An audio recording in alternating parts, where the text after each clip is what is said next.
All right, we are ready to begin. Our last speaker tonight, Pete Smith. You are quantum consciousness. He is going to be speaking. Everyone can take a seat. Thank you. All right, we're moving beyond time and space as we know it. We can access other realms or consciousness and explore the true multidimensional nature of who we are.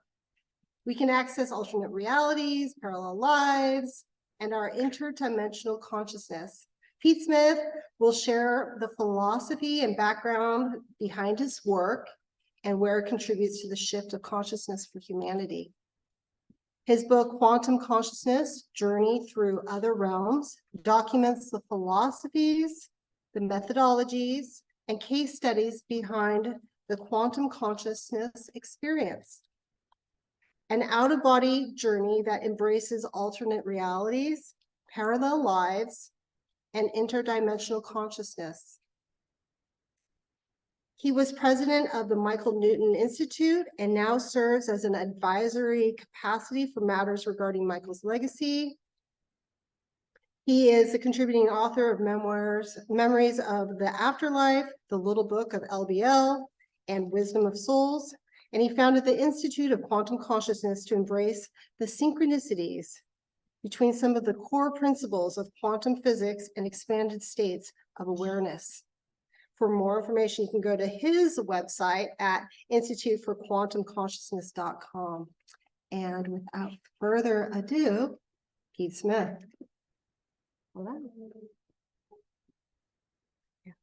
Okay, can you hear me all right? We can hear you great. You know, the first thing you're going to notice is an accent. And this is an affliction that used to come up for me when I'd travel. But now it seems to have made itself onto Zoom as well. So it's nice to be with you. And I want to be talking to you a lot today about the fluidity of time and space. And let me offer you a great example of that. Because I'm coming to you from Sunday. Okay? For me, it's 9 a.m. Sunday morning. Okay, for me, I'm heading into summer.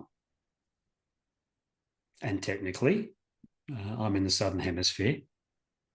So that means, as far as you're concerned in terms of space, for most of you that are in the Northern Hemisphere, I'm standing upside down.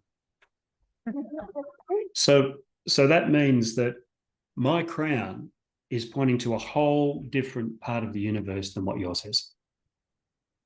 So if I look at the diversity of who we are, and I'm going to talk about the fluidity of time and space today, and that it's not really how we see it, but it's more of a construct.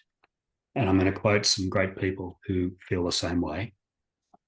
We're going to share a lot of information. Then we're going to have a little experiential. I'm going to offer you where you can find some resources to further work with this work as well. And really, my role today is to help you to understand your magnificence, to help you know that there's so much more to you than what you could ever possibly have imagined in this human form.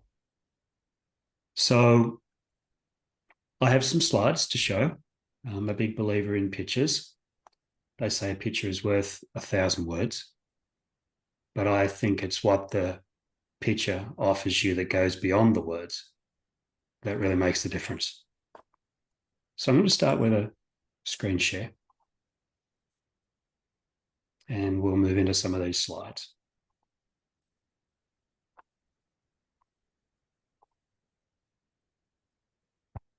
And that in the background you can see is a portal to your magnificence.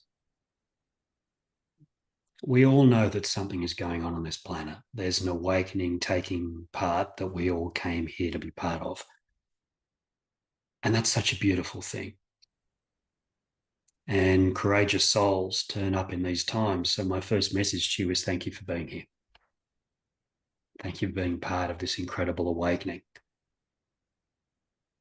And if I start to talk about where this is coming from, and we look at where science is at, and we look at at spirituality, consciousness, part of my role over the last many years has been to look for the overlaps, but I no longer see them as overlaps. I'll speak more about that in a moment. Let's start with quantum physics, the science of possibilities. Okay, Lynn talked a lot about possibility in the quantum field as well. But when we go beyond these bodies and we go into the subatomic realm, things don't behave the way we see them in this macro way of being. We start to talk about other realities. We scientifically confirm other dimensions exist. And these atoms of which we're made are supposedly empty, or maybe we just think they are. Maybe they're full of the possibilities of what we bring into this lifetime. But Newtonian physics has given way to a revolution in quantum physics where they still don't have all the answers, but they're starting to ask a lot of the really good questions. And all of it is based on the assumption that the more we explore the universe, the more we find how little we actually know about it. But quantum physics is opening new places for us. And then we talk about spirituality. Okay, if we talk about spirituality, the energy of the universe, how many times have you heard it said that we are spiritual beings having a human experience? We all do our best to live that as much as we can, but we did come here to be human. So it's okay to have some very human days because that's part of the experience of being here as well. So spirituality has lots of connotations around it. It's been caught up in religion, in philosophy. Some people who read a lot of spiritual documents see themselves as spiritual. We know there's doctrine out there as well. So spirituality is starting to have a bit of this overlap with quantum physics. And there's something about the energy of the universe that this spirituality makes up. But I want to redefine that because you can see in those two pictures, there's a little bit of overlap between the science of possibility and the energy of the universe in terms of the spirituality definition. But if we take spirituality out and we put consciousness in and we move energy into consciousness, something very different happens. I believe that everything is energy. You'll get the same from a quantum physicist as you will from a Reiki master. The universe is made up of energy. So on this incredible infrastructure of energy, we are based here as walking and awareness-based consciousness. So whereas energy is the infrastructure of the universe, it's consciousness that brings it to life. And when we take the science of possibility and we take the lifeblood of the universe itself and we put these together, we get quantum consciousness. You are a unique collection of subatomic particles powered by consciousness itself. It was Greg Braden who first said something like that. This is who you really are. You know, quantum physics tells us that we are limitlessness in action. Consciousness knows no bounds. So you are a walking and talking example of quantum consciousness. This is simply who you are, but no one's ever told you. Because if you truly knew who you were, then this planet would have to change in ways that are so remarkable that most of the people wouldn't be able to cope. So that's why you have an awakening and you have a gradual awakening of things that start to emerge. We're emerging as a species, as a collective consciousness, however you want to look at it, something of significance is changing. You know, many, many years ago, there wouldn't be a conference like this one because we'd all get in trouble and we'd all get locked up. But we are evidence of that awakening because we're all here together creating our own collective consciousness as we learn these beautiful thoughts and ideas that are setting us all free from an old world. We're here to create a new one. Okay. So let's start at the beginning. Einstein. Let's do some quotes from Einstein. 5 little pieces of wisdom. You know, he's an amazing guy, Einstein, and he wasn't quite into the quantum revolution originally, but he got into it in time, and he came to understand some of its principles and link into them as his own thoughts evolved. Somebody once said to me, I really wanted to do, back in the old days, someone was trying to do an interview with Einstein's hairdresser, and they found it to be impossible because he just didn't have one. But anyway, so let's look at some of these great quotes of his. This one on the left here. Time is an illusion. I've already proved that by turning up here at 9 a.m. on my Sunday morning. Look, I missed the first speaker at 3 a.m., strangely. But time is fluid. Time is not as we see it to be, even within, the USA where this is based. I mean, you've got about 4 separate time zones. I've got 3 in my country. I mean, this is how it is. Europe, different time zone again. Try having a Zoom call with some people that you're working with in Europe and America and Australia at the same time. You'll know what I mean. Time is far more fluid than what we realise. But it forms a really helpful construct because it prevents everything from happening at once. And that was Einstein's definition on that. So what it does is it allows incarnated learnings to have a pretend time frame so that we can process with our human mind the experiences that we have along the way. And this third quote that I really love, I'm going to read these to you in case it's too small on the screen there. But time and space are not conditions in which we live, but modes by which we think. So there it is. It's contextual. Time and space, as we'll see shortly, are both contextual, and they're powered by our own consciousness as we project it into those ways in which we think. This fourth quote, energy cannot be created or destroyed. It can only be changed from one form to another. I mean, how does that sit with reincarnation? It's actually quite a clever validation. The fact that we may live many times outside of time and space. So this linear construct of our soul lineage, perhaps that too is a construct and everything is happening at once. And then Einstein said as well that energy is everything. That's the infrastructure of the universe. And that that's all there is to it. Match the frequency of the reality you want, and you cannot help but get that reality. When somebody says, take me to the source of this past life where I have a fear of heights, strangely, you go there. And he talked about, the analogy of the radio dial. If you set the radio dial, you change the frequencies, and it's like, we've all seen those old radios.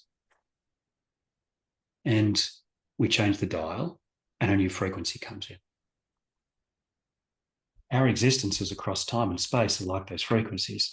As we change the radio dial, we pull in a different signal. I love a quote by Bruce Lipton. I'm sure you're fans of Bruce Lipton, many of you as well. He said, looking for consciousness in the brain is like looking inside the radio for the announcer. And we are a radio box, and we can pull in so many more different frequencies. All we need to do is adjust the dial. In these 5 quotes from Einstein, we have a working model of reincarnation emerging that is outside of time and space. And for us in our quantum consciousness work, we see this as realms of parallel consciousness. Many of you will have done past life work or practitioners yourself. You know that when somebody goes to that time in the Colosseum as the gladiator and they're being killed by their opponent, they're not saying, hey, this happened to me 2,000 years ago, and I remember that day the guy hit me with the spear. They're in it. They're on the ground. They're feeling the spear go into their body. They're feeling the trauma of their body letting go of spirit. They feel what it's like to float above that body. Same with any of the past life work. We travel across time and space. We go to that frequency and we understand that particular memory that is embedded in the overall consciousness of who we are. So further proof that everything is happening at once. That's what we do in past life work. So we see these as realms of parallel consciousness. And what I'm doing is I'm building some mindsets that will offer us a model shortly. So let's remember that one. The multiverse. These decision points in the timeline that create other realities. Hollywood has picked this up. That great old movie Sliding Doors with Gwyneth Paltrow. That was a great encapsulation of what happens if we go in these two directions and how are the two connected. Well, we're quantumly entangled with our other selves that go on those other paths. But this whole concept of the multiverse started back in the old days with a guy called Hugh Everett, who wrote a paper in 1957. And it was his dissertation for his PhD. And one of his supervisors for the dissertation was John Wheeler, who was one of the greatest quantum physicists we know. And he knew Einstein, he knew Bohr, he knew all of those guys from the old days. Very, very powerful fellow. And he supervised this work of Everett.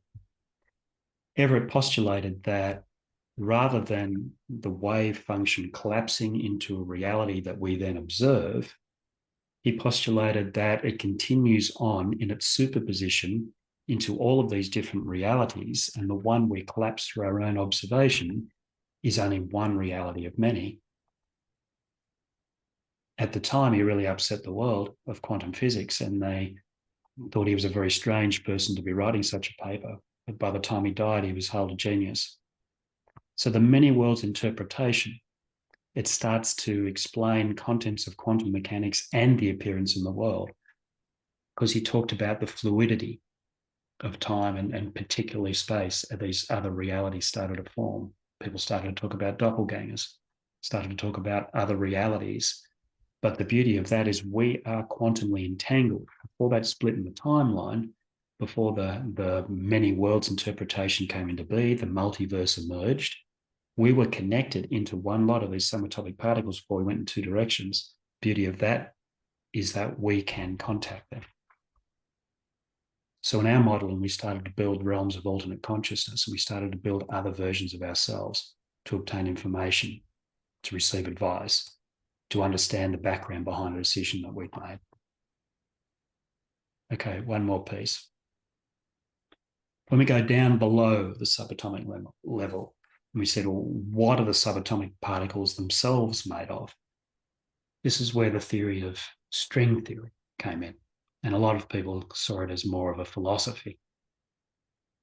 But everyone started to embrace this idea that these tiny little vibrating strings could be stretched out into something much larger as well, but it gave a fluidity to what happens underneath it. The problem was 5 different guys came up with a version of string theory. So there's some sort of collective consciousness going on there as everybody's exploring this rabbit hole. A guy by the name of Ed Witten, he started to talk about the fuzziness from quantum uncertainty, the Heisenberg uncertainty principle, which you may or may not have heard of. But basically what they've discovered was that if they could measure the velocity of a subatomic particle, they had trouble getting its mass. If they could get its mass, they had trouble tracking its velocity. They even found some of these particles wink in and out of existence as they're trying to measure them. So there was this incredible, unexpected fuzziness that was happening when we started to look below the level of subatomic particles, and string theory was designed to try and answer some of those questions. But 5 versions of them came together. But in 1995, Ed Witten brought those 5 versions of string theory together into what came to be known as M theory. And he did that by adding an extra dimension. Okay, he went from 10 dimensions in the mathematics and the way it was assembled to 11. By adding that extra dimension, it brought all 5 of those versions of string theory into one overall theory. It was Stephen Hawking himself who said that he thought string theory was as close as anything to being the theory of everything.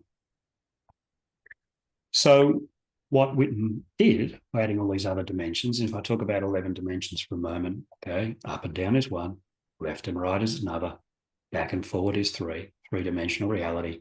Add time in there as a fourth dimension. There's another 7, according to the mathematics that he put together in that theory. But what he mathematically proved through doing that was that realms of interdimensional consciousness exist. Okay, so if we look at Einstein, we look at Everett, we look at Witten, we look at the many worlds, we look at string theory or M theory in its super form. If we look at the theory of relativity that Einstein had when he proved to us that time and space is less fluid than we thought, we start to build a model that allows us to understand that other dimensions are out there, other realms of consciousness exist, and that we can take them further. Okay. When we put quantum consciousness together, we took 4 of the leading philosophies of quantum physics, the observer effect, and you may know from the double slit experiment, they discovered that people who actually watch an experiment intrude upon it. Okay, so you can't have separation between somebody objectively doing an experiment. They will actually affect it just by observing it. So the observer effect is a well-known phenomenon.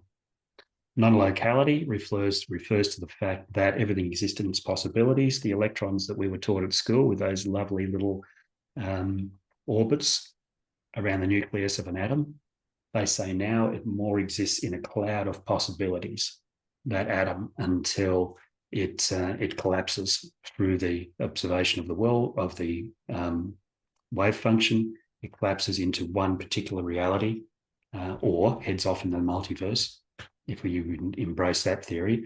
But everything appears to be non-local. There doesn't appear to be anything in its existence in the here and now until such time as the wave function collapses. Quantum entanglement. When 2 particles form a relationship, they are forever joined, and you can move them thousands of miles away, and you move one and the other one shifts. You move it back and the other one shifts back. So entanglement is a well-known phenomenon that underpins the universe. Einstein actually referred to it as spooky action at a distance. And the whole concept of the holographic universe is that the large and the small echo each other, that there's always a piece of everything in the small. Okay? If you look at iridology, for example, and the sections of the eye, all of them relate to the different bodies. Reflexology, again, if you look at the pieces of the hand, all of them refer to different body organs. So we see examples of the holographic universe in daily life all the time. So if you take those 4 concepts of quantum physics and you add consciousness to them, the observer effect becomes the creator effect. We heard Lynn talk a lot about manifestation, intention, etc. The creator effect carries that energy where we don't just observe something, we affect it. So that gives us incredible power as creators. If everything is non-local, then we're in our every awareness. We're not bound by time and space. Our consciousness is transportable because it permeates the universe itself. We simply need to bring our awareness to one particular place. I've called this entanglement because there are other versions of ourselves that we are connected to. We have a soul energy that covers all of the landscape in which our consciousness resides in every realm. And we are quantumly entangled with the other aspects of us, and they become our resources beyond time and space in other realms, and we can access them.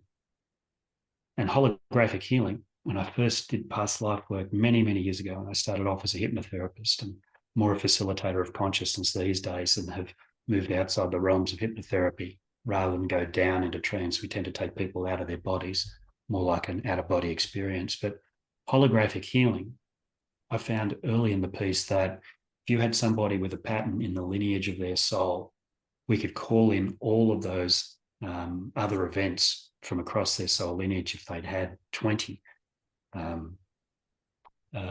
lives of religious persecution, for example, we could call all 20 in, we could help them heal and send them back across time and space. So the large and the small has great power when it comes to utilizing the universe itself. Okay, so this is the, if you like, the 4 elements of quantum consciousness that we've been using. And this little piece down the corner is just a bit of fun. We have to change our present consciousness. Remember, people have always said you can't solve the problems at the same consciousness as how they were created. Another Greg Braden quote, and based on something that Einstein once said. So we have to change the way our present consciousness exists. Then we bring in these 4 elements of quantum consciousness, and then we move into our expanded states of awareness. And that's what we've been calling the quantum consciousness experience.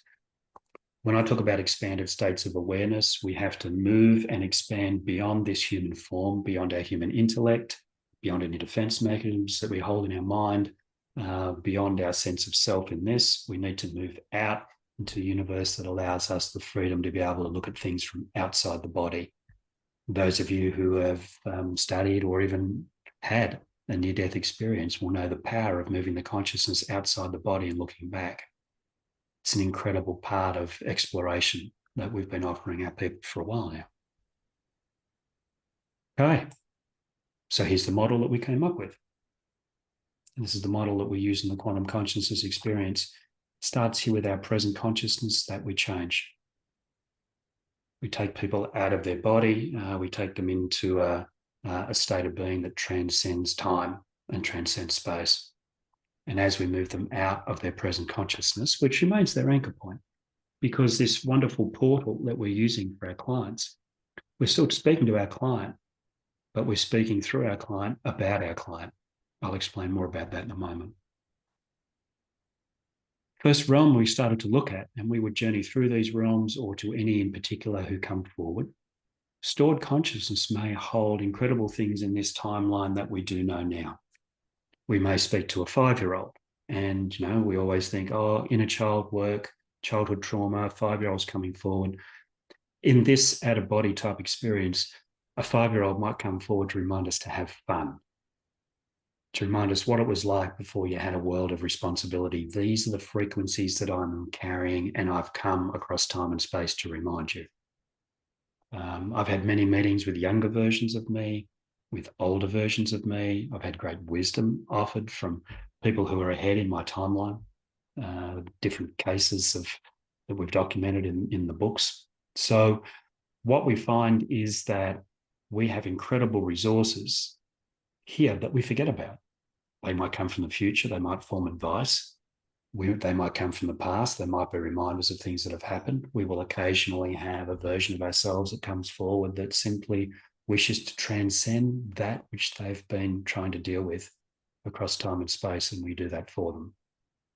So rather than look for trauma, we create a beautiful safe space where aspects of us can come forward in the interest of healing or the sharing of wisdom. That all happens in our stored consciousness realm. Alternative consciousness, this is our multiverse. This is where we've come to that fork in the road and we've gone in 2 directions. How did I go on the other half of that decision? I made this decision, but what would have happened if I'd gone the other way? These are the things that we explore through the multiverse, through the alternate consciousness. We can find ways that we can either learn from 2 versions. Of course, the intention that we set for any of these aspects of us that come forward that we speak to, the intention we set is that both go away in a higher vibration.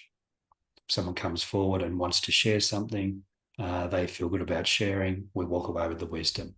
If they wish to heal, we hold space for them while they surrender something out to the universe they no longer need. We feel that we've served them. They offer us gratitude. They go away healed. So all of these different versions of us, this work is undertaken in a higher perspective with that intention. Alternate consciousness, there's a part of me, let me say that I had a banking career once. I see myself as a reformed banking executive in the old days, 20 years back. There's, in the alternate consciousness, when I started some of this experimental work myself, and we were the original test crash dummies, if you like, I went to a reality where I'd stayed in corporate life. I'd forgone the work that I came here to do. I had stayed small and in a corporate structure that was no longer fueling my soul. And I saw myself have a brain aneurysm on the way to work. And I observed as that part of me fell over on the train in peak hour, and people tried to help me, but I saw my spirit leave my body. And that was another timeline to the one that I'm on. I'm pleased to say that I'm now older in this timeline than I was in that one when I left. So these are the aspects of us that can come forward in this work. That was offered to me as a wake-up call. It's not normally that heavy type of energy, but that was for me to know that I'd made the right decision. And that soul got to go home to a beautiful place as well. Parallel consciousness, we've already talked about the concept of other lifetimes, us in other bodies, as our consciousness is in a different time, in a different place. The first time I had a client who told me that their next incarnation was going to be in the Middle Ages, I was forced to surrender my linear time because they were outside of time and space. So I'm going to go back to the 1200s for my next incarnation. And I had a client with me at that time in the chair who was here in the 2000s. So time and space is fluid once we move out of the construct of time and space that Einstein discussed. So parallel consciousness is there, it's alive and well, and that too has great ways for us to explore. Interdimensional consciousness, where do we go when we're not in human form? And one of the pieces of research that I want to speak to you about in a little while actually draws on that theme, that we can incarnate in different forms. Our consciousness can reside in other dimensions and in other types of bodies. And I'll show you some research on that shortly. But the piece that we carry with us always is our eternal consciousness. Call it soul, call it connection to source, whatever you want to call it. But this model represents the fluidity of these different waves as they move out through the different frequencies of these different versions of ourselves. We can see the eternal consciousness. It's highlighted in white there, but these little black pieces are with us every step of the way, embedding in our consciousness. Okay. So that's the quantum consciousness experience model that we've been using. Okay, so how do we do it? Well, we have a very simple questioning cycle. We don't chase trauma. We look for the greater purpose behind everything. We feel that everything that's ever happened to us is a construct by us in collaboration with something greater than ourselves. What have we come here to learn? First thing we do is we set a high vibrational intention, maybe to discover my magnificence, to be the best version of me that I can be, to undertake my purpose with nothing in the way. That's our radio dial. Okay, so anything that comes forward in these journeys must fit with the radio dial because that's what we've set before we leave. The other tool that we use is we'll often ask, we'll talk to our client about themselves in the third person. Okay, so we will say something, Carol, I'll use you as an example. What's the greater purpose of this being shown to Carol? Okay, how will life, now that we know this, how will life be forever changed for Carol? And how does this support Carol's intention to be the best that she can be? When we ask third-person questions, we allow the client to stay in that expanded out-of-body consciousness while they speak about the client that is with you. Okay. And it starts off very simply. We use tell me more a lot because every time you say tell me more, tell me more, tell me more, tell me more, the client expands further into their magnificence. We might say who's come forward, how do they present, what do they offer or seek, what do you wish to offer in return? Those are the questions that we navigate the different souls that come forward, but it's these big questions that hold the gold. And that's how we facilitate our journeys that come out of the quantum consciousness experience. And we use this methodology too with our universal consciousness work, which is picked up where quantum left off. That's all very complicated. So let me make it really simple. A simple model of the universe, you might have your own. You don't need mine, but I'm just trying to simplify and touch base here in a way that helps us to understand not only are we incredibly complex and magnificent, but it all can be offered very simply as well. Everything in the universe has a vibration. Those vibrations emit frequencies. And we have free will on how we read those frequencies. Let me give you an example. Client might be heavily activated in fear. The frequencies that they send forward are either fight or flight, anger or anxiety, if you like. But we would see that anger or we would see that anxiety as a request for resonance. And when we find the greater purpose behind it, we undertake a process of transcendence. That means we transcend that need to be safe by taking that person out of their body and helping them understand they already are. Now, that vibration could be any one of many human emotions. It could be a physical injury. It could be a desire to explore their cosmic heritage. It could be something in their ancestral lines. These are all the different types of experiences that we offer under the universal consciousness banner. But our role is to help that client transcend, to move back into resonance. I believe that everything in the universe seeks resonance, seeks to be the best that it can possibly be. Source will divide into individual cells so that we can learn more, so that when we come back together, all of those cells return home. There is more known than what there was before. We take these paths back towards resonance through various forms of transcendence, but it all depends on how we see the vibration. What's the greater purpose behind things? Why is it being shown to this client? How did we set this up before we came here? If we start to take this simple view of the universe, we can breathe a sigh of relief to know that everything is guided by something greater than ourselves, and we are part of that. Okay. So, how do we shift the consciousness of humanity? After all, isn't that what we came here to do? Isn't that what we're part of? Isn't that the wave? The shift of consciousness? And aren't we all particles in that wave, doing our one thing differently from everybody else? But we put all of the particles of who we are as a group of awakening beings into one wave, we can serve humanity and we can bring others with us who are ready to hear these messages as well. For me, the way to shift the consciousness of humanity is through both personal experience, because once you have one of those transcendent experiences, you sit at a different frequency in the universe itself. You sit in something that is very different from what you have before. And when you quantumly entangle with others, you give them permission to do the same. So never undertake the power of your personal experience. But to get somebody to undertake one of those personal experiences, we sometimes need robust research. So what I'd like to do is I'd like to offer you 3 pieces of research that I've been involved in that helps to echo this shift of consciousness that we're going through, and give them to you with a bit of detail on where you can get more information. I'm just going to give a snapshot of these 3 pieces, but I'll let you know where you can go to find out more. As you know, I'm a member of the Michael Newton Institute.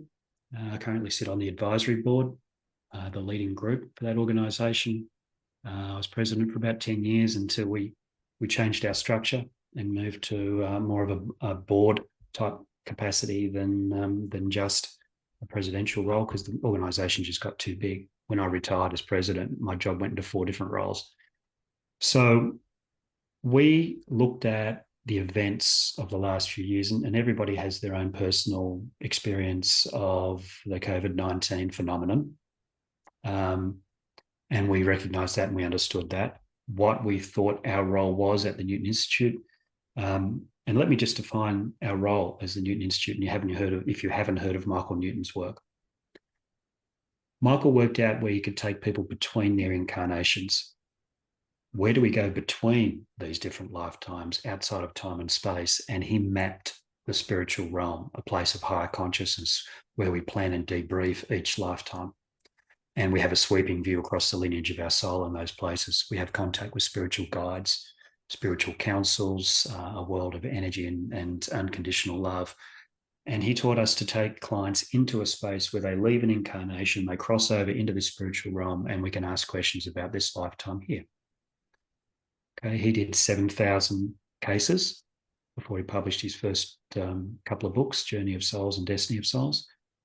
From that time, his quantity of cases has been reproduced 10 times over by members of the Michael Newton Institute, currently up to about 75,000 cases of people who visited the afterlife to understand more about themselves. Okay, that's the background snapshot of the Newton Institute. I'll give more details on where you can look at that work later on. We went into a piece of research. We took 25 of our own people into the superconscious state, outside time and space, back in the spiritual realm, speaking from their superconscious mind. And we asked them a series of questions. And one of those questions was, what is the greater purpose behind the what's the greater purpose behind the COVID-19 phenomenon, and why is it coming to Earth? The exact question, what does the spiritual realm tell us about these times, the pandemic, its purpose and effect on our world? We came out with 5 themes. That first one, the break, I'm going to quote from one of our transcripts. I'll give you 5 quotes for these 5 particular pieces. First one that came out was the breakdown of old paradigms and structures. Here's the quote. Imagine a table covered with debris. The virus comes along with a sweeping arm and clears the table completely. Now it has nothing on it. It is like this. Humans are being asked, what do you want to put back on the table and what do you want to leave behind? Work together. It gets done more quickly. Okay. The second one was fear brings awakening, dissolving the karmic cycle. Here's a quote. The pandemic brings up fears of dying and of lack. So the pandemic is providing an opportunity for healing old traumas. The pandemic is to bring about fear that results in change. It was brought in by the shadow, but the light always wins. Okay. The third, awakening to a higher consciousness. Here's the quote. It's like an entangled wave of consciousness. It's like a movement that happens. You show one person where their light switch is, and they find it, and they want to show others where their light switch is. To teach the people who teach the people where their switches are. That's the shift. And that's how you change a particle into a wave. Okay, that fourth one about the web of life, Mother Earth and the new Earth. Here's the quote. Humanity is awakening and there is so much of the energy coming from within the Earth herself that is pushing up through us because she wants to bring us with her. Okay. And that fifth one, the transcendence to love, compassion, connection to spirit. Seems like there are many, many lights. There are lights all over our planet and a lot of beings who care. It's like a test of consciousness. Just be open, trust. We focus on those we seek help from and ask for their help, they will come to us. It is up to us to want that communion. There's a bond if we want it. So the higher power is within our grasp. This piece of research was published formally through the Psychological Journal for Humanistic Psychology in the UK. It was published also in Nexus magazine that has a big distribution both in Australia and overseas. Contact me for a copy of that article or you'll find it on my website. And there's a full article. I want to mention that it was co-authored by my dear friend, Dr. Patricia O'Malley, who passed not long after we published it. So, she ran our Michael Newton Institute research team for some time.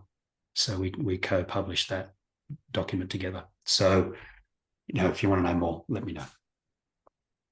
Second piece of research comes from Dr. Serena Volari. This was her PhD dissertation, and it was done in conjunction with the Michael Newton Institute. It was called The Psychological Impact of Spiritual Transcendence, a study of afterlife consciousness via life between lives hypnotherapy. Her supervising her as a doctorate candidate were 2 people. One was Dr. Matthew McKay from the Wright Institute in Berkeley. He's an author. He's published many, many books on psychology. He was the one that helped her steer this piece of work in collaboration with Dr. Diana Paik, who's the executive director of the Michael Newton Institute. So 2 very powerful people steering this research. So this was Serena's doctoral thesis. what she did was she measured 31 study participants that came through 10 of the Life Between Lives facilitators of the Michael Newton Institute. She measured before they'd done a Life Between Lives session to the in-between versus after. The average age of candidates was 46 years old. The range was 28 years to 76 years, 68% female. Half of the candidates were in the United States and half were in Europe. So the bottom line was, does LBL improve somebody's quality of life?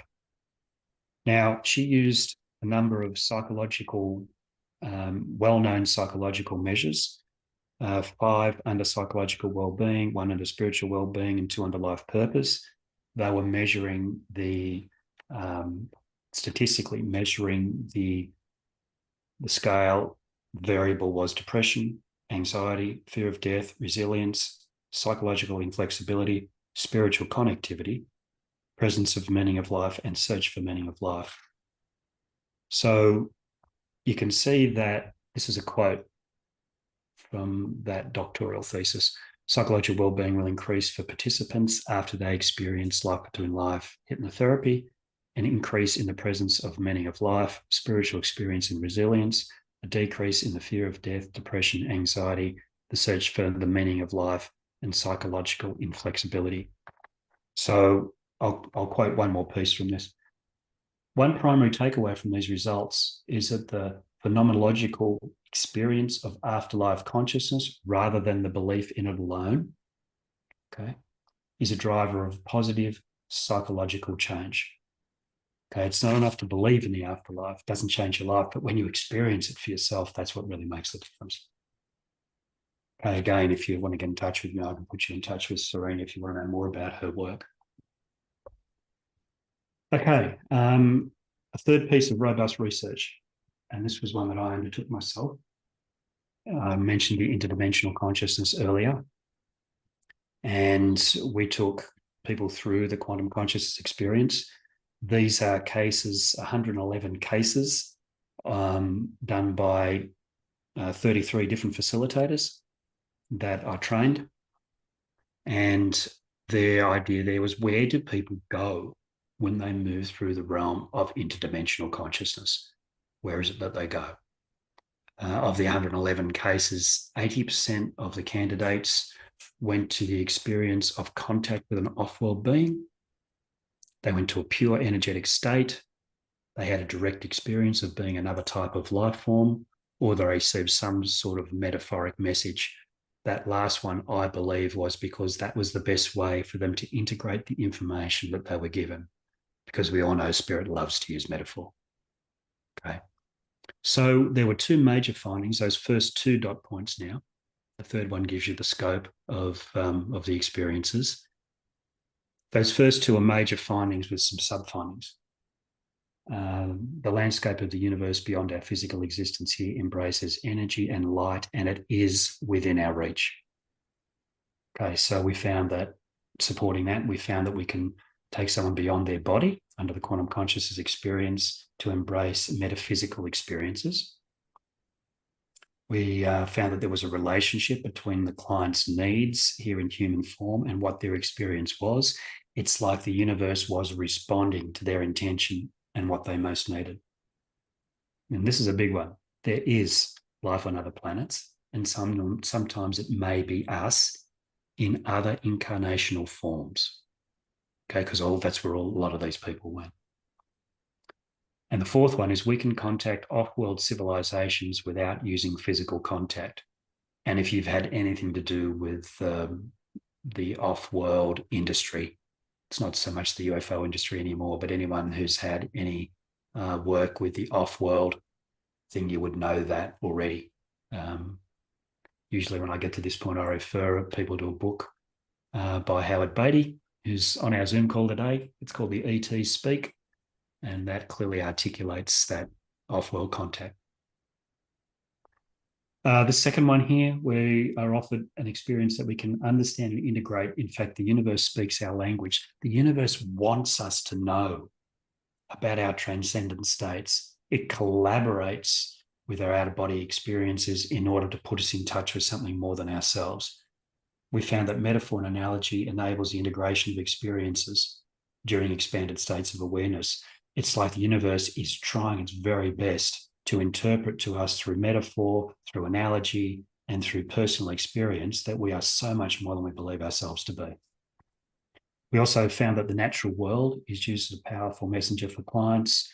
People saw waterfalls, they saw puppies with unconditional love. They were given messages visually that allowed them to experience frequencies for their own healing. And finally, we see the breakdown of time and space as we know it, showing the universe to be more metaphysical in nature than we realize. Okay, I've just put a lot to you. There's a copy of the interdimensional one. There's a copy of that research paper on the website, which I'll show you at the end. There's also a copy of the Superconscious article that we wrote, and I have Serena's contact details. I don't want to speak too much to her work because I think she's the expert in that. So all of that's available if you want to know more. Okay. There's a lot of great organizations who are doing research into consciousness. The Institute of Noetic Sciences are doing incredible work.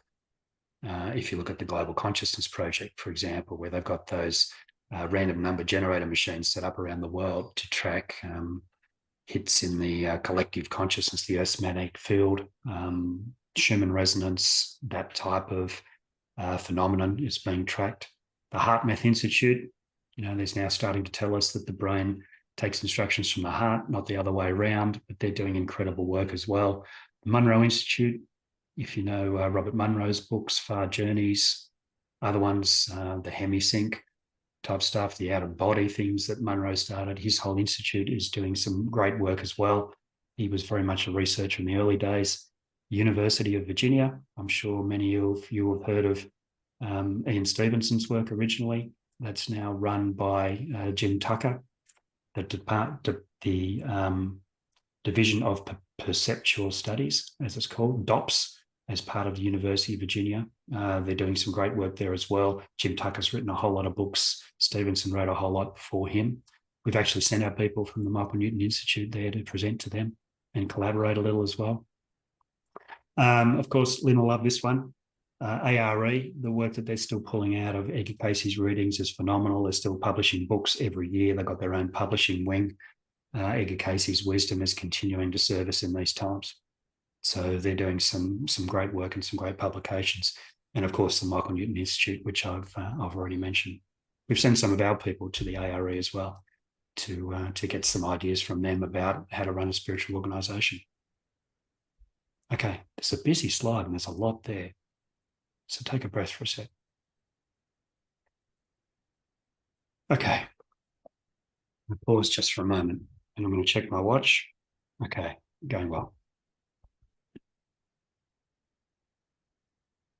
I believe that we've come here to bring change. And I believe that we have limitations that are imposed upon us by the society which has been created over many years. And I believe those limitations are very human. I think they're at the lower edge of consciousness, and I think they're based on three things. I just want to call this as I see it. I don't expect all of you to come with me, but I know that this will resonate for some. I think we have systems and I think we have structures on this planet that are built under three limiting factors for humanity that we need to transcend. One is about separation, goes against oneness. One is about power, that we're all powerless as far as some are concerned, but we are more powerful than we can ever know. Greed and materialism is something that drives a lot of behavior on this planet, but you can't take it with you, as we've always said. So there's something about being able to transcend these three things through our systems. The systems that I feel that need to be transcended involve our financial systems. I've already told you that I'm a reformed banking executive. I got out of that corporate career 20 years ago. There was things happening in finance industries that didn't resonate with who I was becoming. And I got out. I believe a lot of our financial stuff is built on profit, and that money is whilst we might not see it as the root of all evil, as some would call it, it certainly holds humanity back, and it has aspects of separation, power, and greed in the systems that we have in place. Politics is all about separation. You know, in my own country, we have two main political parties. One gets into power, they call the other one the opposition. It's the exact opposite of oneness, that there must always be conflict. But I think humanity is ready to move beyond conflict, particularly in the political scale. You know, we talk about Eastern and Western philosophies. Politics separates us. I believe we need to come together in a way that transcends separation when we look at politics. And a lot of that's about power as well. Our medical system. And I know everyone's got a view of the medical system. In my book, I talk about how amazing it is that we can actually do a heart transplant for somebody. But I also talk about our heavy dependence upon pharmaceutical drugs and how that is not always the answer when it comes to alternative healths that are available. And some have been hidden. I favour a medical system that finds the best of allopathic medicine and alternative medicine. And that, again, embraces the oneness thing and doesn't do the separation. And then our educational systems. You know, the world of academia, which does a great way of helping people to understand knowledge. But why aren't we teaching our kids at school meditation? Why are we still teaching Newtonian physics in high school when we should be teaching quantum physics? Our educational systems are still built on the old way of learning, that we impart information, you must memorize it, repeat it in a test, and that's your ticket to success.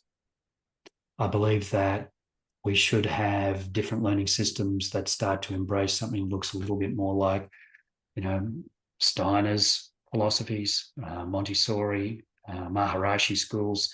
There are incredible aspects of education that are coming that start to transcend some of the things we teach in our tertiary institutions that prop up the medical, financial, and political systems. I think there's other places to go. I don't want to dwell on all of this because that's not why we came here. But we need to spot these things to say, how can we do this better?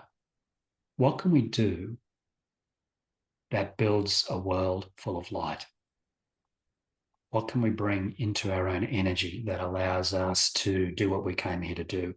They talk about the light worker movement, but I think the time has come for the light leaders and the light teachers. And they're the ones that carve the paths for others to follow. We can all work with the light, but it's time for us to lead from the light. And I think a lot of the organisations who are pursuing consciousness have that greater goal in mind. And I believe that we're influenced by something far greater than ourselves in order to bring that light to humanity when we need it most. This planet has too many shadows, but we have light. It's limitless and endless, and that's who we are. Okay. All right. Let's take a breath. I suppose that's about me taking a breath. In a moment, we're going to do a little experiential.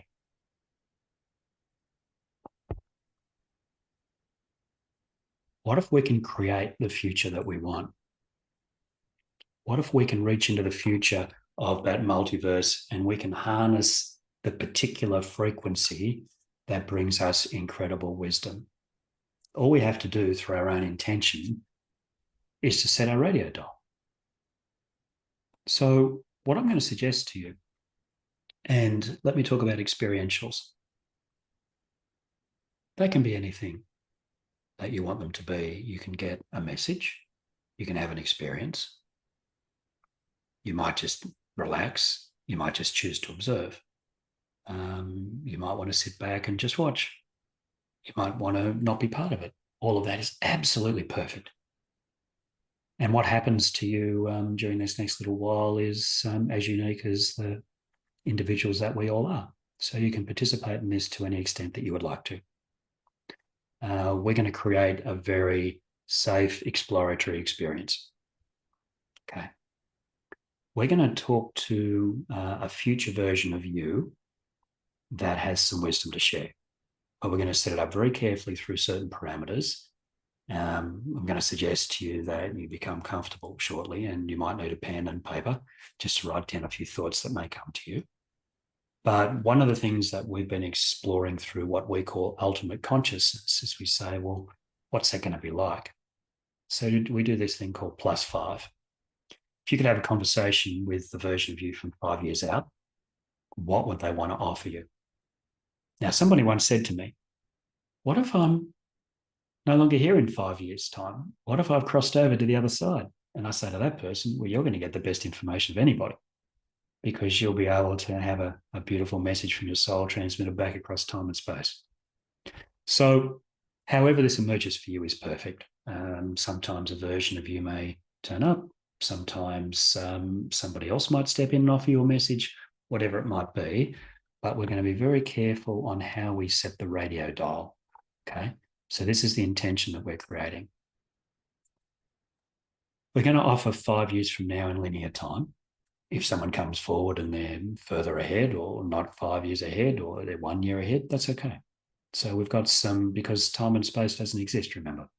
Okay, it's a linear construct for learning. So we're going to offer that up as 5 years, but it doesn't have to be. But this one's pretty set in our radio dial, has a higher vibration than now. So it's a version of you that has transcended, has evolved, has moved into a higher level of consciousness than what you have now. It's like they have something to offer, which is why they come. They have helped with the evolution of consciousness in their own unique way. That might just be through the expression of kindness. That might be having raised beautiful children or grandchildren. But they've done something that has helped with the evolution of consciousness. And they want to share wisdom that will inspire you. It might be one little message. It might be a couple of things that they offer you. It could be any parts of that. Okay. I'm going to ask that you keep these things to yourself. You can maybe discuss them a little bit later, or you can offer them up in the questions, because we will have time for questions in a while as well. Okay. And they love you so much that they'll transcend time and space to meet you. So please understand the frequency in which this is being created. This is a version of you that comes across linear time because they have something important to tell you, and they come because they love you. Okay, if you don't feel self-love today, and there's every chance that you will in the future, and that version of you is the one that's coming. Okay.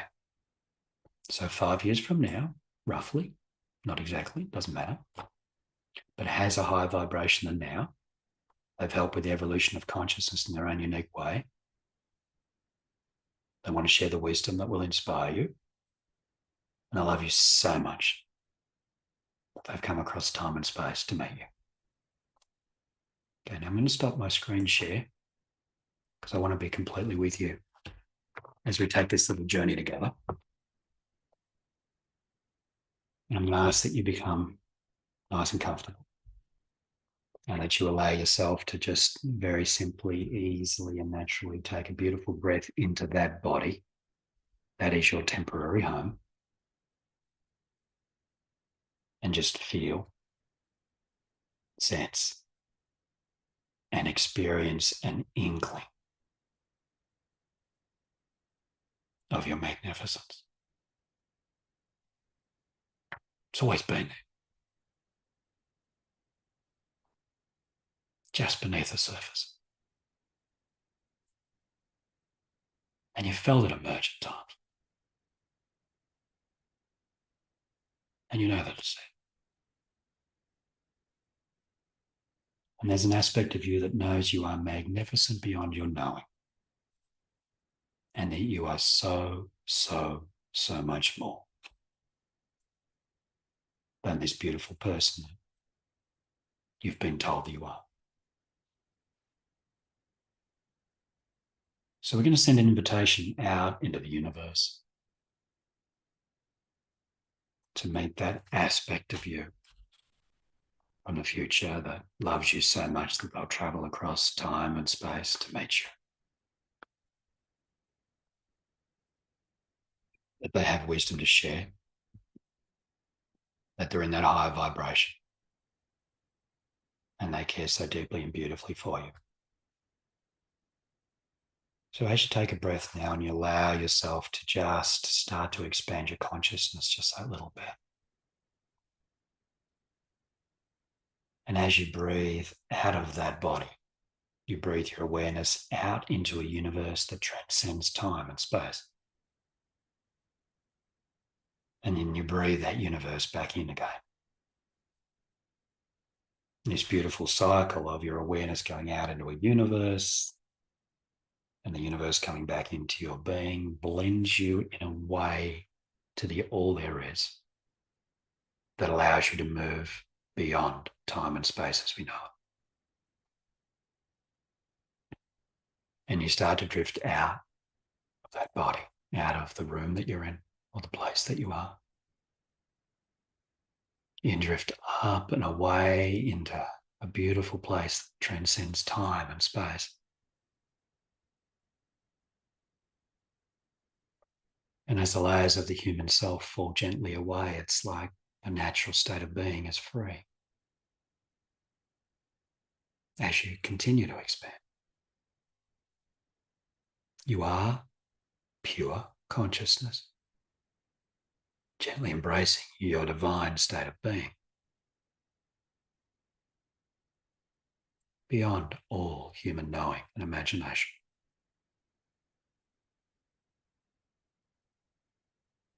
And you are always this.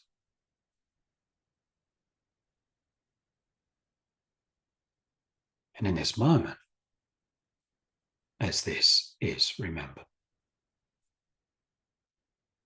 the gentle surrender into your magnificence is felt easily and naturally. Everything else falls gently away. You are a vibrational being in a universal symphony of light, offering your energy to all there is, bringing harmony and resonance to a life that will soon be forever changed. All this felt and experienced as our journey so naturally unfolds.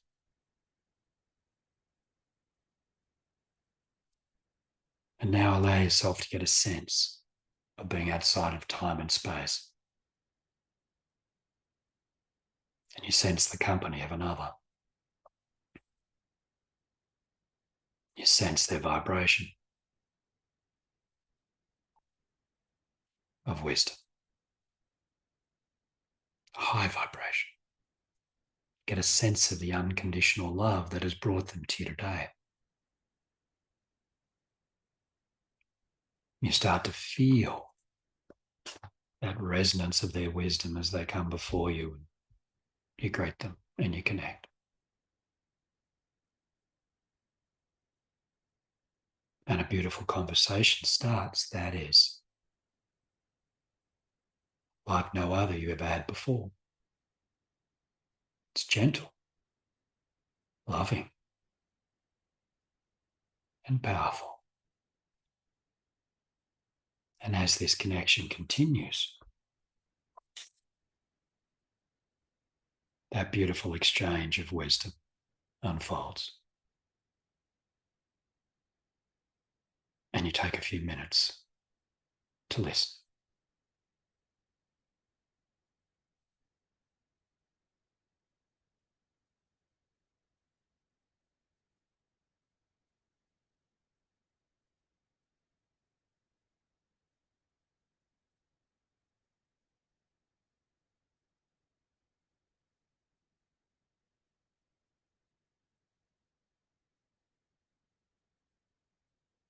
That's it.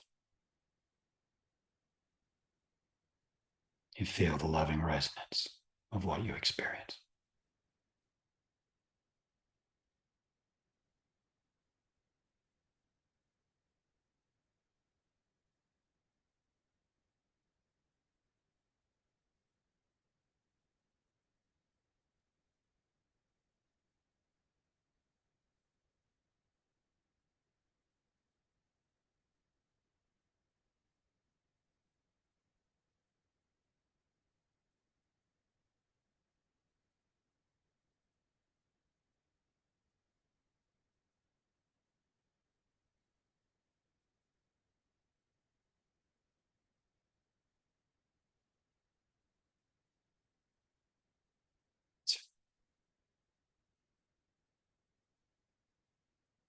And of course, there's always an exchange in this higher vibration.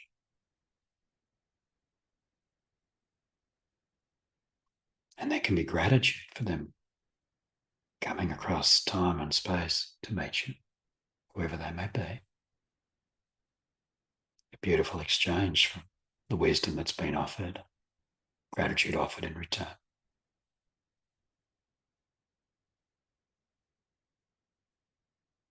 And as you sense that now, the universe responds to free will. If you choose to, you can arrange to meet again. Or you may have what you need for now. But just allow yourself to know the vibrational frequency of that who you've met, the experience that you've had. However it's unfolded for you is perfect.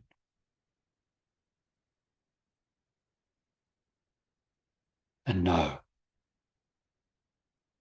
that that wisdom, that frequency is always available.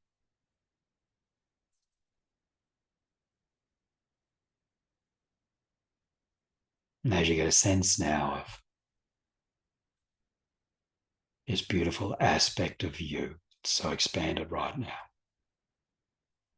starts to return to this human form that you chose. This human form that is so remarkable that you chose it ahead of 8 billion other options on this planet. This is the one you wanted to be. It's the home that you wanted to be for now. So come back to that place now. And as you allow yourself to drift effortlessly back into the human knowing of who you are, the door remains open as you'd like it to.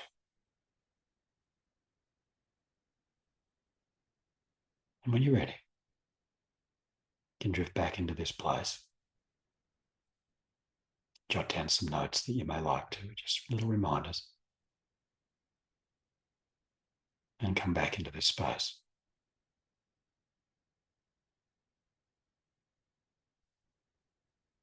That's it. Coming back now. Perhaps a little stretch, glass of water, whatever it might be. And just be back in the here and now.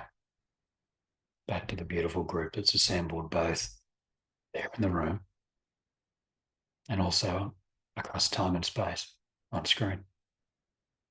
Just be back with us now in our collective consciousness of who we are. Okay.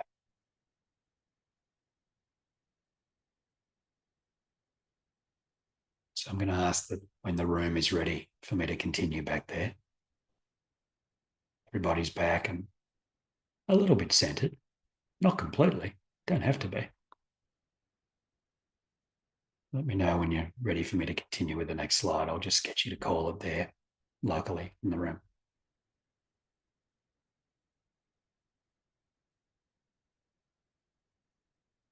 You can go ahead now. Okay, thank you. All right, so that's your experience. That can be whatever you want it to be. But let's come back to a couple of other slides and we'll wrap and we'll head into questions shortly. Okay. All right, that's your radio dial. Okay. So, where to from here? Well, where can you make a start? Remember I talked before about robust experience. And I talked about personal experience, robust research and personal experience. I want to share with you 5 books that have made a big impression on me. Journey of Souls by Michael Newton.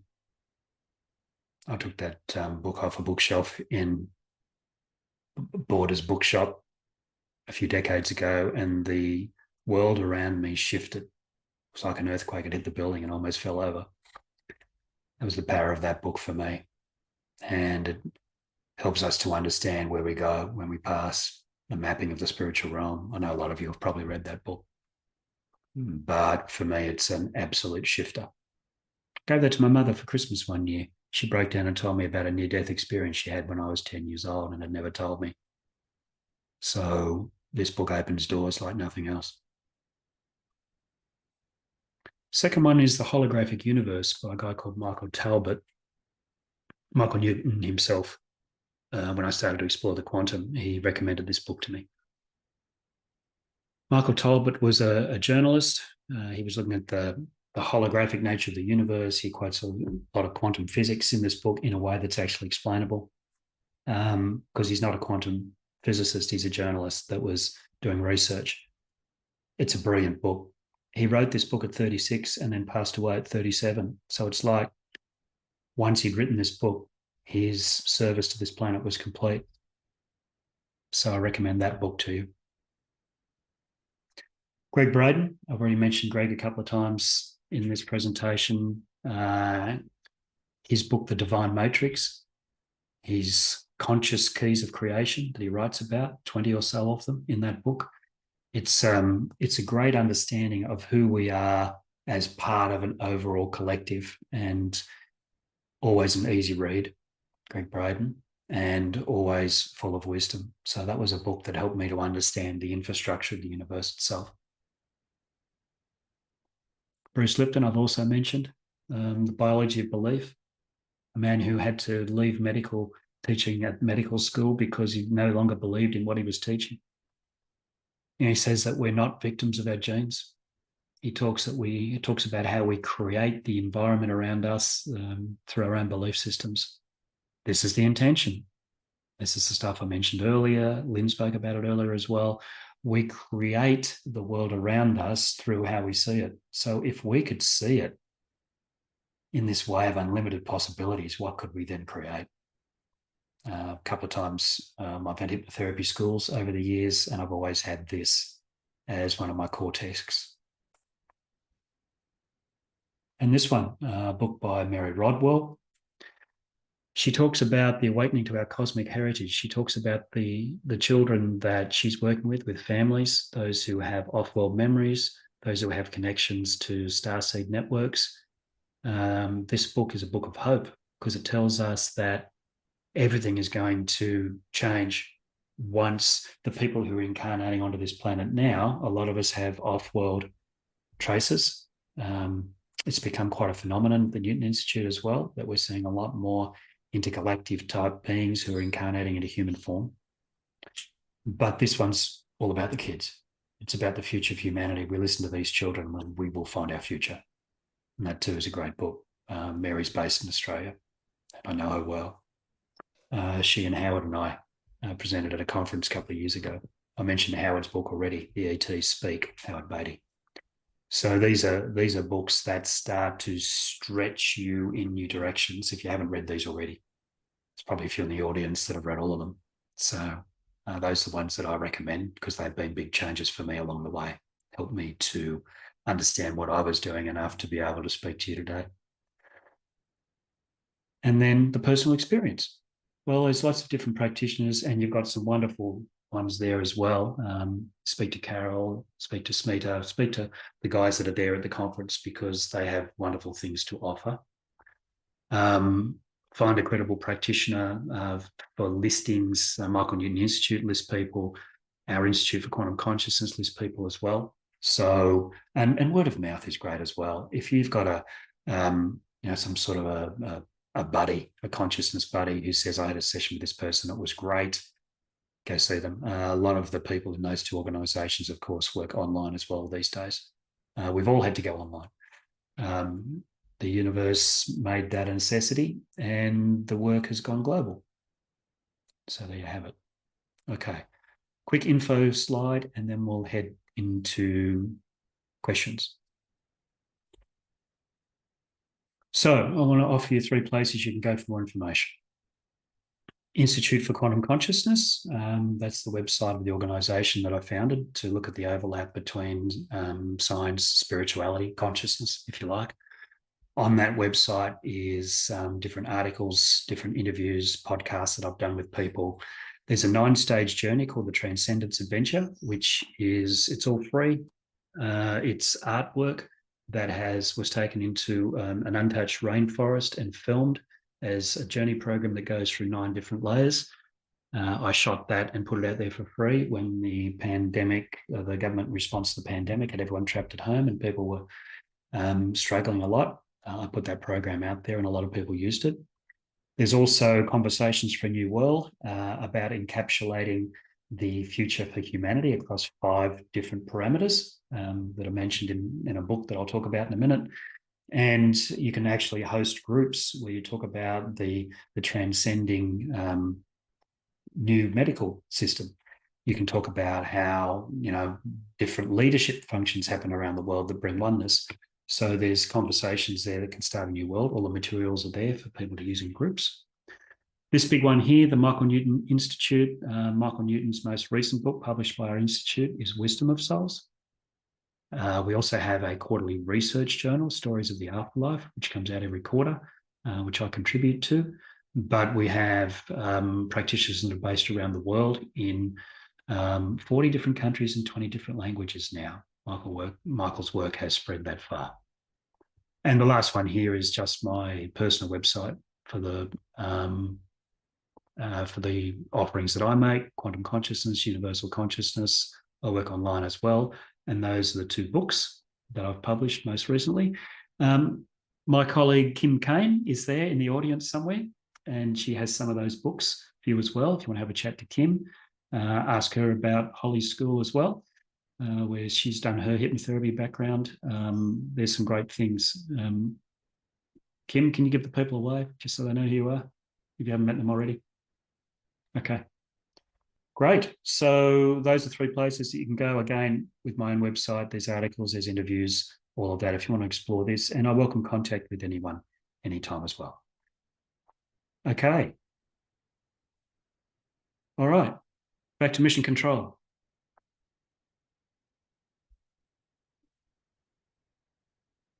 I think you're on mute. Can't hear you. Yeah, we can't hear you because you're on mute. Go ahead. I was going to say thank you very much for a beautiful presentation. I know everyone in the room probably got something from that. Does anybody have any questions they would like to ask? And if you would come up. Come on up. Yeah, come on up. It'll be easier. All right. All right. Michael? Yes, Michael. Okay, Michael, Pete has a question for you. Hi, thank you so much. Oh, was that? Oh, thank you so much. That was just the very tip of the iceberg. It was really fascinating. I'm wondering if you've heard of an organization called the Society for Mind Matter Research. It was created by some physicists from Zurich. Harold Ottmansbacher is the president. He was a physicist at the ETH, the Swiss Technical Institute, and some Jungian analysts are involved. And they're doing a lot of research on a kind of false division between psyche and matter. And what you write about and what you talk about seems to really fit in with a lot of the work that they're doing. Most of it's beyond my capacity to comprehend, but what they're talking about now is kind of something they call a non-dual monism, where in our sort of ego world, that the sort of mind matter, it breaks down into the concepts of mind and matter, but beyond that there is no division or separation. And so again, you're doing a lot of research on it and seems to align with the work that you're doing. So I didn't know if you've heard of it. I haven't, Michael, but I'd love for you to send me some information if you could. Oh, sure. Yeah, I will. Yeah, I'm a big Carl Jung fan. So. Oh, great. Yeah, people here know I'm an analyst. So. Oh, good. Okay. Please write me, and we'll talk some more. Oh, wonderful. I would love to do that. Thank you. Okay. Yes, for everybody, it's the Society of Mind Matter Research, and they put out an excellent journal. So great. Thank you. Thank you again. Yeah. Well, thank you so much, Michael. Do we have any other questions online or in person? Oh, we have a question from the audience. Amari in her Egyptian. Well, Yes. Thank you so much. I'm my Egyptian architect self today. I'm fascinated and intrigued by the data around the COVID-19 phenomenon, and appreciate some of the information you gave. I remember when I was in it thinking there has to be a bigger reason for this devastation and this pain. And at the time I thought, well, we got to change our ways. This is an opportunity for people to really step into a different way of being. And I just wondered if you could talk a little bit more about that from your own experience and your research. Thank you. I'm happy to. You know, we wanted to look at that very carefully because if I look back at that now, I remember that time as being, and particularly in my own country, we were very much affected by lockdowns, which spiked anxiety and depression. Many of us had to close our physical clinics as well. The pressures on society were phenomenal. Many small businesses in different places closed during that period of time. I think that the alternative health industry was particularly affected. And we needed to find a way to move beyond that because there was a lot of things in the media that we look back at now and don't make as much sense to us as perhaps what they did at the time when they were offered to us. And obviously I'm choosing my words in a very diplomatic way because that was behind the research itself. We said, okay, well, there's all of this angst and everybody has an opinion and doctors are saying this, some doctors are saying that, a lot of it's not matching up, what's really going on here. And a lot of us who were plugged into something more could see that there was something more to this than what appeared to be.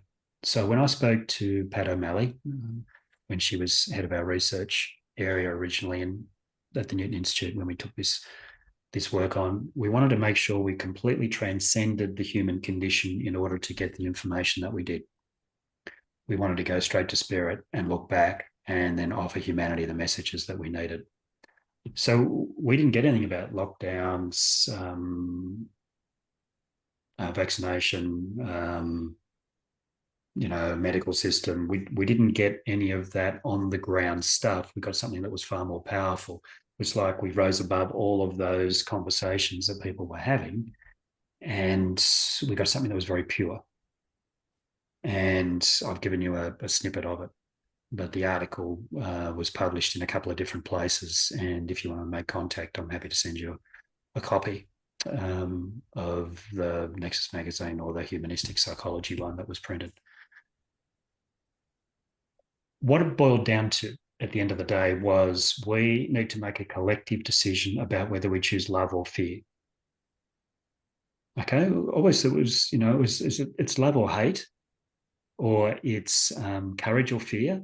And we always thought those were the sort of the dynamics of the constructs for the black and white pieces of that. But no, it was love or fear. And when we sat down and we looked at that, we understood why it was love or fear. Fear contracts, love expands. That's it. And the message out of that research was it's time for humanity to expand and expand through love. And there's nothing really about that period of time in Earth's history that was about love, apart from people looking after other people. And there were aspects of that from the circumstances that love had an opportunity to be shown. But for us, it was about how do we expand through this and come out the other side and move into a space of love. So that would be my summary, but I'm happy to share the article with you if you want to write to me.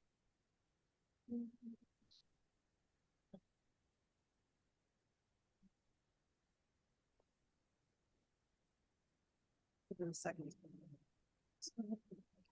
Yes, hi. Thank you for the wonderful talk and also the references in the books that you suggested. I was wondering if you have any recommendation for a book for somebody who is a scientist or a physicist. Like, what would you recommend learning about quantum consciousness? They're actually physicists themselves. Yeah, but I'm a mathematician, so I was just wondering if somebody who was a scientist, can you recommend some book for on quantum consciousness? I'd start with the holographic universe, that I recommended on the screen there before.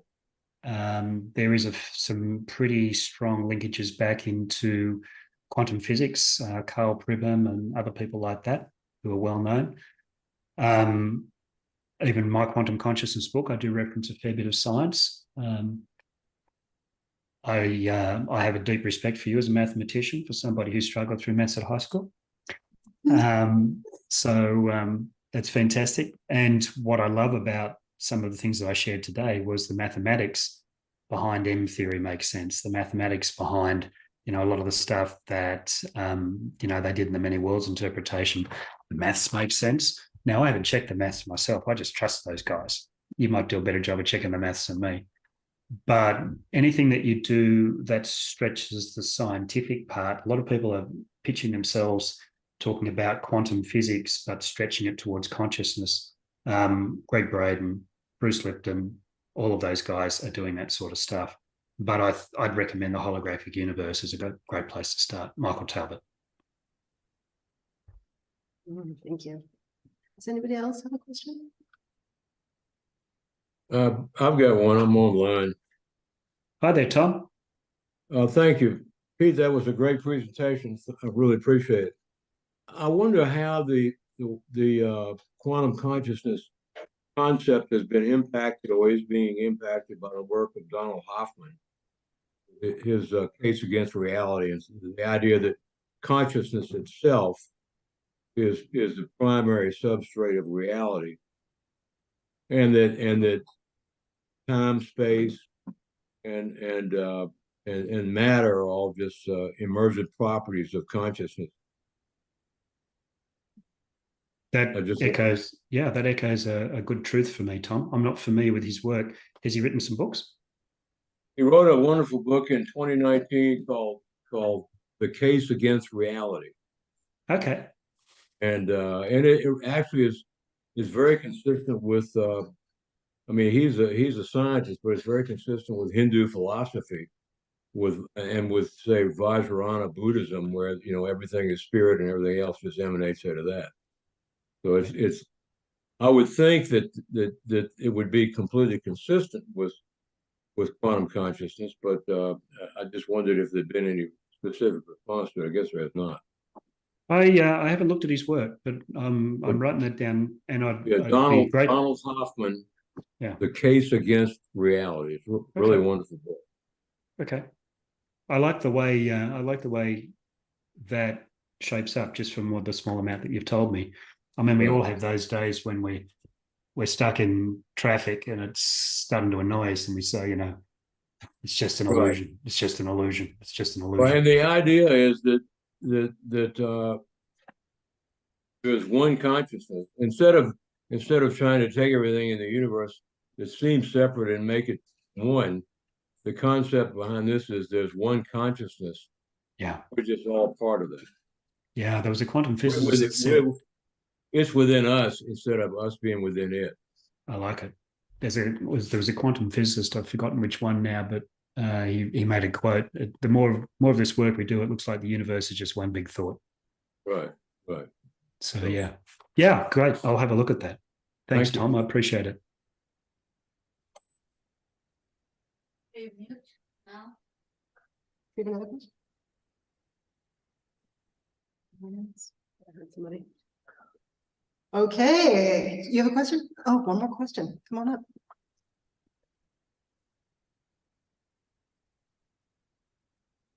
Hi, Peter. Great talk. Thank you. I had a question on the quantum consciousness experience slide. There were 6 things mentioned, present consciousness, stored, parallel, alternate, eternal, and interdimensional. Yep. I want to understand the difference between parallel and alternate versus stored and eternal, if you can extrapolate further. Thank you. So that was the difference between stored and eternal and parallel. Parallel versus alternate. Oh, parallel versus ultimate. Okay.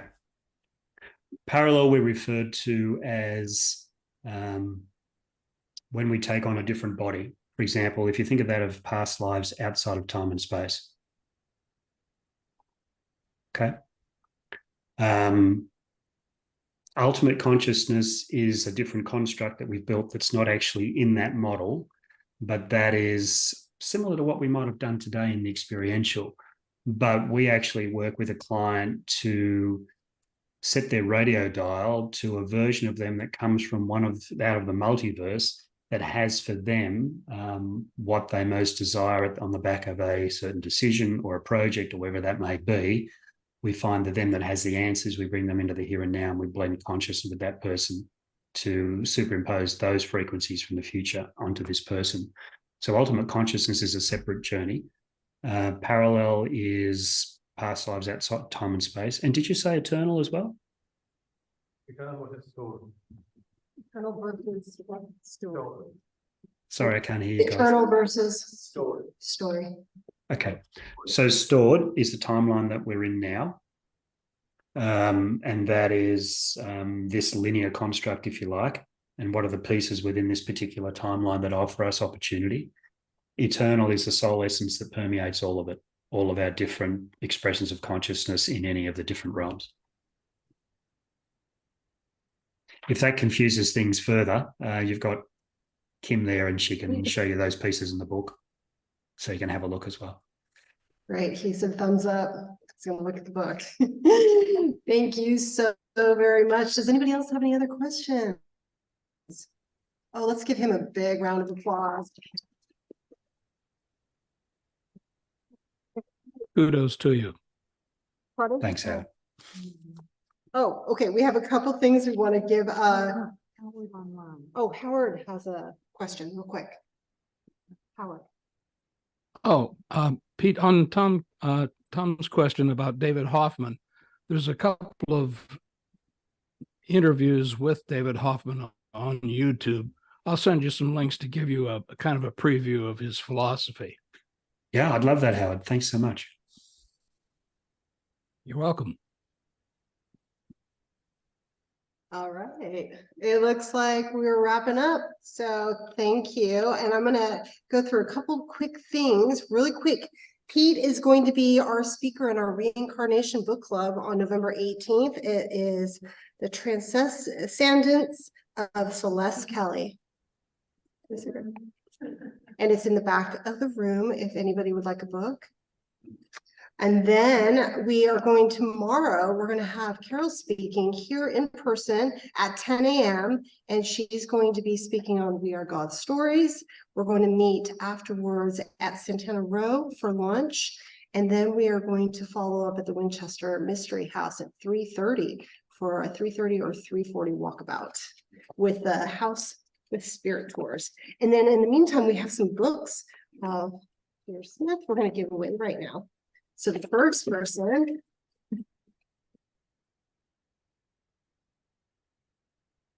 is Carolyn Neho. Marika. No. I know, but that's. Oh, Mariko. She goes by Mariko. Yay. Okay. She's not here right now. She's on one. Okay, great. And then the next person is James King. Oh, he's online also. He's online as well. He's not here. He's not here? Yes. Okay, so next person. And then the next person is Jim Matlock. Oh, he's not here either. He's not here either? There we go. Look at him win. Benita Pondic. Yay.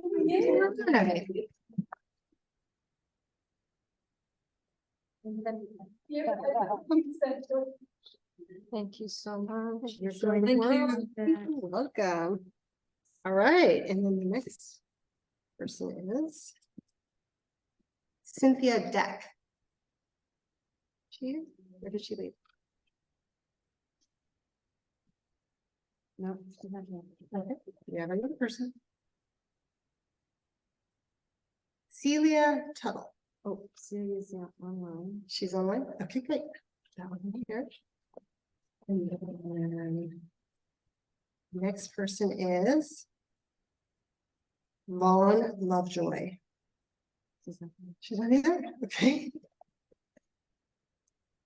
We have And people in all kinds of time zones. right, Coming and going. Amari Thomas. Come on. Come on up. Got my name out of the bag. Must be. Thank Come you. on in. Oh, you're gonna take another picture? Okay, Well, There. yay. all right, thank you. All right, and then the next person is Julie Reynolds Oh Grube. my God, she's lost, but she was a DJ. Oh, we'll put that aside for her. Okay. And then next person is Dana Bainbridge. Yeah.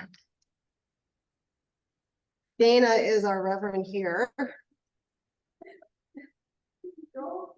Come on. Come.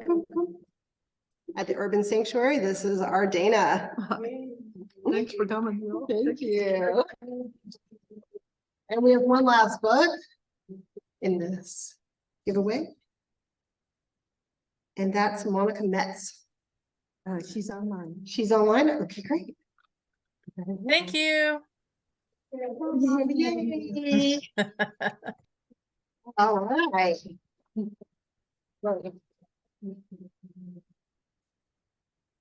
And one more last applause. Thank you, Pete, for donating all those books. So everyone just give a applause. Thank you, everybody, for being here today. I want to thank Carol especially. She is the magic behind all of this. And then we have our dear Smita. She manifested this beautiful location. Come on up. And the three of us came together because of hypnosis, and we have had a wonderful journey together, getting to know one another and just growing and expanding our own consciousness. So thank you, everybody, for being here today. It's just been a joy. Thank you. Thank you for your wonderful MC. Really, you held it all together. And Peter gave us the theme for expanding consciousness. So thank you for that, Peter. It's Thank you. been magical. Thank you. I also want to acknowledge HCH. Oh, yes. Oh, Institute. yes. Go ahead. Do you want to see? Yeah, we want to acknowledge HCH Institute. It's my love. I love HCH. Kim and I are from the same cohort, as well as oh yeah, exactly. We were all from the same cohort. And we just want to thank you guys for coming out, representing HCH Institute, as well as Pete Smith's Quantum Consciousness. Thank you so much for coming and being part of our event today. And thank you so much, Urban Sanctuary. This has been such a beautiful place to do this. Thank you. Thank you. Thank you. Thank you. And thank everybody for being part of this expansion of consciousness. We bless you. And tell all your friends and your family members, we want to expand everyone's consciousness, and we want to have more people at the next Reincarnation Symposium, which is planning to be next fall in 2024. So. In Richmond, Virginia. Okay, so let's expand everybody's minds. Let's bring more people into the fold and have them be a part of this really great expansiveness. So thank you. Thank you. And reach out if you want to join my workshops starting Yes. next month. Great.